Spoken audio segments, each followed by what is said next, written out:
Hello and welcome back to the N Scale Green Bay and Western in the Modern Era. My name is Gabe, layout owner here, and we're back down in the basement. And this week I'd like to talk about the track plan of my N Scale layout here.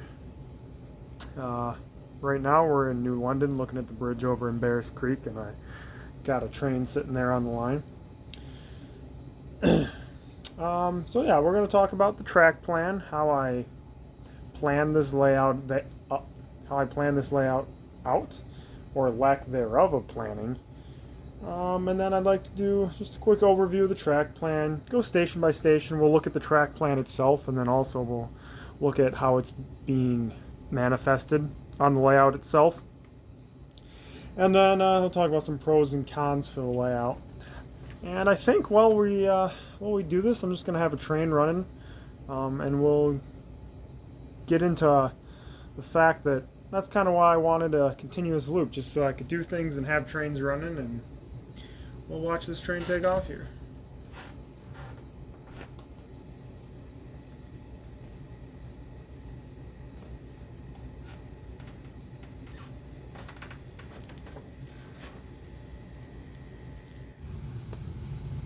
Okay, so here is my hand-drawn track plan for the layout. As you can see, it's 7 feet 9.5 inches at the short end here, and then 13 feet on the long end here. This side here, and this side here are backed into the corner of the basement, and you can see the main line here is a folded figure 8 like I talked about before. There's a crossing here to be hidden by some backdrops. Where you see the green is where I plan on scenicking it. This area here I've yet to determine because I'm not 100% sure how the backdrop's going to look in that location, but yeah, we'll figure that out when we get there. You know, like I said, this wasn't really planned beforehand. Most of what I did here, I built the benchwork knowing the general shape I wanted and the fact that it was going to be a folded figure 8, so I could have that continuous running. And then I went onto Google Photos and I kind of looked at where the Green Bay and Western ran through these cities. You can still see the scars in Google Photos. I encourage you to, Google Maps. I encourage you to go on Google Maps, look at Black Creek and Seymour, Shiocton, New London. You'll see exactly where the Green Bay and Western used to run. And it's amazing. You still see the scars on the landscape. So the first place I'm going to talk about is the staging yard here. As you can see, to be determined. I'd like to see if I could fit something around 8 tracks in there. I don't know if that's possible, but the more I can, the better. It's going to be much longer than my desired length of 14 car train with 2 or 3 modern 6-axle locomotives, so I'm more than happy with that. And then if you look over here, there's the Foxy staging, which will be a sneak off, probably longer than what it's depicted here. It'll probably just go up here just to make life easy. That way the Foxy eventually will be a live railroad and can come and interchange down here at the Foxy interchange yard. So yep, that's the staging yard. It'll be there, and then we'll go east out of there. The staging yard represents Green Bay, Blair, Wisconsin Rapids, Plover, Stevens Point, West Winona. All these are yards that are on the modern Green Bay and Western. Okay, so let's start with the crossing here. I think that's a spot that's pretty recognizable on the track plan. And this is headed west into the staging yard right here. This is head west in the staging yard. This over here, this switch right here, will be the Foxy interchange switch. So the Foxy sneak off track will go around this direction over here, and there'll be a track over here that I've yet to build. That's the switch leading into the yard itself, and the yard will be curved around here. You see that line in the foreground, that'll be where the backdrop is, and this is all back behind what will become Black Creek. And then if you look down that way, you can see the switch for the other end. So departing east out of the staging yard will come through this area. I have yet to determine if I'm going to put any houses or maybe a road here. I haven't decided yet. But this portion here, you'll see when I show you on the actual layout, you can see both main lines at the same time, and it's considered my duck under to enter the layout. It's only a foot wide. Figured that was easy enough. I'm still a young guy. I don't really need to worry about whether or not I'm going to be able to duck under.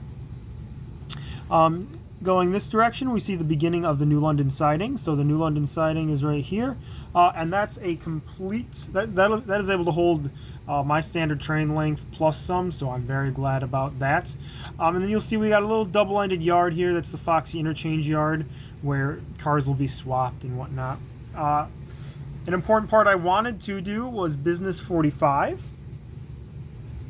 To cross over here, that's a place that I've rail fanned the Foxy because they actually do operate this piece of trackage today. So I wanted to model that. We'll cross the Embarrass River. Something that I don't have drawn in here but plan on modeling will be Highway 45, not Business 45, but Highway 45 crossing over the tracks. And then there's going to be a spur here to Granite Valley Forest Products, which is a real industry and is going to exist on the layout. One thing to note is that unfortunately in this, because of the folded figure 8 and how I had to, and where the layout's positioned, you're actually looking south here. Everywhere else on the layout you're looking north when you're facing the layout, but here you're looking south, so it does get a little confusing in that sense. Well, let's go look at that on the layout. Alright, so this is exiting the staging yard, and here you'll see the train go along. This is the duck under. As you can see both lines. Maybe there'll be a hill here. I don't know. Maybe some sort of little scenic divider, but we'll see. As you can see, Control Point New London West. Come around the curve here. The backdrop is going to start somewhere right about here, and this curved switch is going to go right in here on the siding to enter into the yard. If you see where those two hoppers are sitting right now, that's going to be where the Foxy interchange yard is. Something I had to build around is this pole here, so that's kind of why the layout is as wide as it is, and we also wanted to have room for laundry and stuff over here, so that's part of the reason for the dimensions of the layout. So yep, Foxy interchange yard is going to be right here. There's probably going to be a decent amount of businesses right here along Business 45 in real life. Uh-oh, need a little push. There we go. Must be some dirty track over there. There's a switch that I'm having a little bit of an issue with, so that could also be the problem for that little hiccup there. But anyways, buildings here on either side, most likely, and then the backdrop will be right here. So it'll essentially be a 1-foot shelf. I built a lot of shelf layouts, and I like the idea behind them. Obviously, this is a freestanding one, but we're still going to have kind of that same idea. Right here, again, Embarrass River. I just painted that brown to give it a little bit of look, and that way I can install my scratch-built bridge abutments. I'm going to have to figure out what to do with the backdrop here and water going into it. Never have done that, so that'll be something I got to do. And then here is the switch to Granite Valley Forest Products, which will be right there where all my unweathered freight cars are right now in a pile of things that need to get done on the layout. And then right here, maybe you can kind of see where I drew it. The bridge for 45 will be right there over it. That is actually in real life, so I'm excited to see that, or it would be in real life. And then this is my switch for the Foxy into the sneak off. The next station after New London, you cross through the backdrop somewhere here, and then you cross through another backdrop right here, and you pass through the village of Shiocton, just over Highway 76. So let's go look at that on the layout. This is Shiocton. Yup, so that's all. No, I'm just kidding. That's not doing Shiocton justice. Shiocton is actually very important to me, and even though it's just a straight line through essentially road crossing, It's something I've really wanted to do for a long time, but I've never had the space or been willing to allocate the space for such an empty scene on a layout. Like I've mentioned before, I've built small shelf layouts. So road crossing, small town kind of buildings on either side. It's going to be an empty space, break everything up. Even though there's buildings and stuff, it's still going to be that empty space that I think you see on real railroads where you just have no industries in a city, especially modern railroads. And it's something I've always really wanted to see and I think is really quite important. But like I was saying, yeah, it's a nice little scenic break in a little city. It'll be a really cool little scene just to have a train pass through a city and nothing else. Just that openness, that emptiness, really brings some realism to the layout. From there, the line keeps going and enters into the Black Creek siding, which is another siding that can handle a 14-car train and then some. Big siding that comes all the way around here. And what I really like about this, if you look at Black Creek, where the Green Bay and Western pass through Black Creek, there's really not a lot there right now. So this and this area is actually very rural where this would be. So I'm very excited about that. That'll be a very realistic thing. There are 2 spurs to a cheese factory here. We'll talk about that when we look at the layout and why there's 2 spurs there. Again, we cross the Foxy. This is the in real life the Shawano sub, former Sioux Line trackage if I remember. So we'll cross the Foxy again. That'll be kind of cool. No interchange there. I didn't see a reason to. This leads down to the Appleton area, and so does the line from New London. I figured it makes more sense to interchange in New London. Be North Main Street, where the Green Bay and Western will cross over, and we get back over to the Duck Ender. So here is Black Creek West. This is the switch into the siding here. As you can see, I've laid just a little bit of flex track there. That's about as much as I had left over, so that's all we did. This will be a very rural area. My son really wants a barn on the layout. He's 5, so I'm going to probably put a barn here just to make him happy. He'll really like that. And then this will all be very rural in this area all the way up until we get to the cheese factory here, where we'll have, as I mentioned before, backdrop right here when we were talking about staging, because this is staging, backdrop Black Creek. Right here I want to have a cold storage warehouse to load cold storage cars. And then right here where those tank cars are sitting kind of funky, that's going to be a place to unload chemicals and stuff for the cheese making process. And somehow I'm going to have that building, which used to be a engine house in that last layout, but I'm going to use as a tank car unloading area. It's halfway through the backdrop. We'll see how much room I can take up, because like I said, I want to get at least 8 staging tracks back here. So we'll see how much room everything takes, and we'll go from there. But this should be a pretty cool modern industry to model. We'll take up a decent amount of space here in what will be an otherwise rural scene over here. This will be the east end of the Black Creek siding right here, and immediately crosses over the Foxy, so this will just be a dummy track, but I'm thinking this might become my programming track for locomotives and stuff.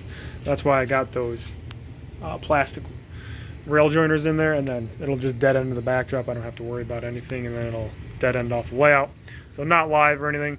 Right here will be kind of where Main Street is. I got it written down there, but I think it'll probably be, maybe. I don't know. I haven't quite 100% decided yet. And then we're back over here by the Duck Under. The last station we're going to look at is Seymour. I'm really excited about this one. This one is the switching area. So yeah, we have industries here, and this little yard to work.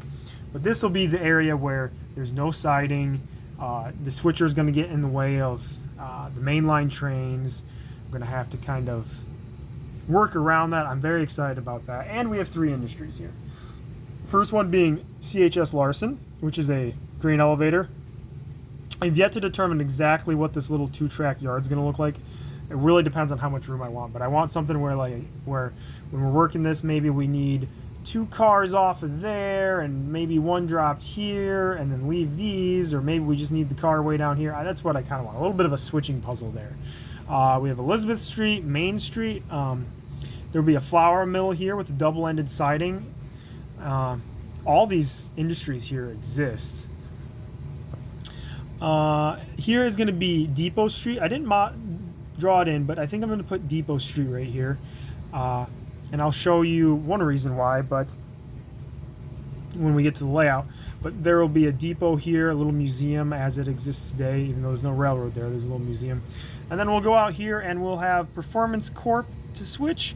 I have yet to decide if this building will actually exist. It'd be realistic for that building to be there, a big industrial building, but at the same time, this is an art form. Modeling is, I mean, you're modeling the real life, but I think at a certain point you need to do some artistic liberty to make it look nice, and I don't know if that's going to be a view block or not that I want. And then we're going to pass through the backdrop and we enter into the staging yard. Well, let's go take a look at Seymour. So this will be the west end of Seymour right here. This paint and grain bin will kind of showing where CHS Larson will be. You can see the switch here, so the switch will come off, or the spur will come off, come over here, and there'll be a grain loading spot here, and then I'll put probably a sharper turnout here. Instead of 7, probably like a 5 or something like that, to kind of have a little 2-track yard over here. If I could be able to fit with the curved backdrop here, let me move some of these decals here, with the curved backdrop right here, be able to fit something that I could fit like 4 grain hoppers in, I would be just, that'd be perfect. That's exactly what I'd want. Give me a little switching intrigue. Here we have Elizabeth Street.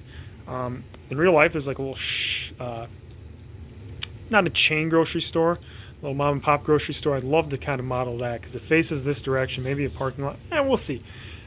This will be South Main Street. It'll be quite wide, but that'll be realistic. Like I said, Depot Street will be back here. This is the Seymour Flour Mill. And we got the train coming by now. I'm not trying to walk with it, but that'll probably be what it's like. I was using this as a different industry on a layout and never quite finished it, so that'll be the flour mill, or at least a portion of it. There'll probably be more to it than just what you see here. And like I said, Depot Street will be back here, so it'll parallel. There'll probably be a little green space in between.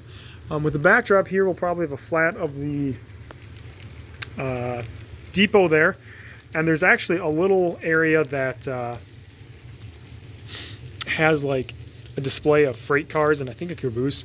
I'm going to put this on here. I was given to as a present by an uncle of my wife's, who is a model railroader, and he's from the Menasha area. He really likes anything Menasha wooden wear freight car like, so he gave me one, and I think that'll be a great spot for it. I'm super excited to be able to actually use such an old box car on my layout. This will be Mill Street. It's starting to kind of get more rural and suburban, if you want to use that term for Seymour, but in this area. And this will be where we'll have our industry here. We got 2 cars sitting there right now to kind of demonstrate we'll have an industry. Like I said, I have yet to decide what will happen here. Part of me says it can't just be open, so probably will have a business there, and it probably will look pretty cool. And then this will be the backdrop, and that's where we kind of started with the modeling, or with the video. So what are the pros and cons of this? So let's go over the cons first. Cons? One thing I dislike about this is that I have this crossing here. A big reason I did this is the first large layout I've ever built. Most of mine have been shelf layouts or 4x8 layouts that I built in high school. And I don't know much about grades, and I wasn't ready to build bench work that needed grades or anything like that. It just seemed like maybe a step too far for me. So I decided not to do that. And we went with the crossing. The only concern is, even though I plan on operating this myself and not with others, is accidentally having an accident here when I send a train from, I have 2 trains leaving Black Creek in opposite directions, and all of a sudden I have a accident in the middle of there. Another thing that I thought wasn't going to be much of an issue is the staging yard where it's placed, but now even without the backdrop up, I can see it's going to be an issue. I think what I'm going to do is make this just a short little 1-foot backdrop, and I have a stool that I can use to reach over and access it, and I'll still be able to visually see it from over here, so I'm not super worried about it, but I don't know where else I would have placed it on something like this. The only other con I would say is what I mentioned earlier about New London, how I'm facing the different direction than everywhere else, and it gets a little confusing when I'm running trains or even when I'm talking about it. You'll notice I've stumbled over east and west probably multiple times in this video. It gets confusing over here. Otherwise, I like that I'm looking the same direction all the time. Some pros. I really wanted the continuous running. I have not had continuous running since I built a 4x8 layout in high school, and that ceased to exist over 10 years ago.